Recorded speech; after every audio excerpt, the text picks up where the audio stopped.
Hello everyone, কেমন আছে সবাই? আশা করছি খুব ভালো আছো। আমিও খুব ভালো আছি। সকাল সকাল রেডি হয়েছি, যাচ্ছি মামা বাড়ি। তো চলো দেখা যাক কি হয় না হয়, সবটাই তোমাদের সাথে শেয়ার করবো। টাটা। তো 5 ঘন্টার পর ফাইনালি চলে এলাম মামা বাড়ি। এই হচ্ছে আমার মামা বাড়ি, চলো ভালো করে দেখিয়ে দিই।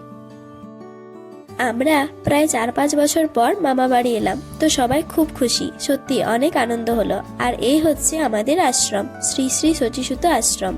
দেখো কত সুন্দর। অনেকেই হয়তো তোমরা আমার মিনি ব্লগগুলো দেখেছো, যারা দেখোনি অবশ্যই দেখে আসো, খুবই ভালো লাগবে। মামা বাড়িটা তো ভালো করে দেখিয়ে দিলাম, চলো এবার যেখানে ভাগবত কথা পাঠ হবে সেখানে যাই।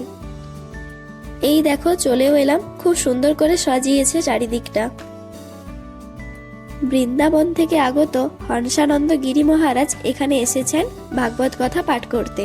খুবই ভালো লাগলো শুনে, তোমরা অবশ্যই দেখো। আমার তো খুবই ভালো লাগছিল, তাই যতটুকু পেরেছি ভিডিও করেছি, মন দিয়ে শুনছিলাম ভাগবত কথা। তোমরাও একবার দেখে নিও। আমি চ্যানেলটি মেনশন করে দেবো, ওখানে তোমরা দেখে আসতে পারো। তার পরের দিনের সকালে উঠে প্রথমে চলে এসেছি ঠাকুর দর্শন করতে। তোমাদেরকেও ভালো করে ঠাকুরগুলো দেখিয়ে দিলাম। আর হ্যাঁ, আমার ভিডিও তোমাদের কেমন লাগে অবশ্যই কমেন্টে জানিও। তারপর বিকেলে আমি একটু রেডি হলাম ভাগবত কথা শুনতে যাব বলে। আর কেমন লাগছে আমায় অবশ্যই কমেন্টে জানিও। এই দেখো চলেও এসেছি, অনেক লোকজন হয়েছিল। চলো তোমাদেরকেও একবার ভালো করে দেখিয়ে দিই।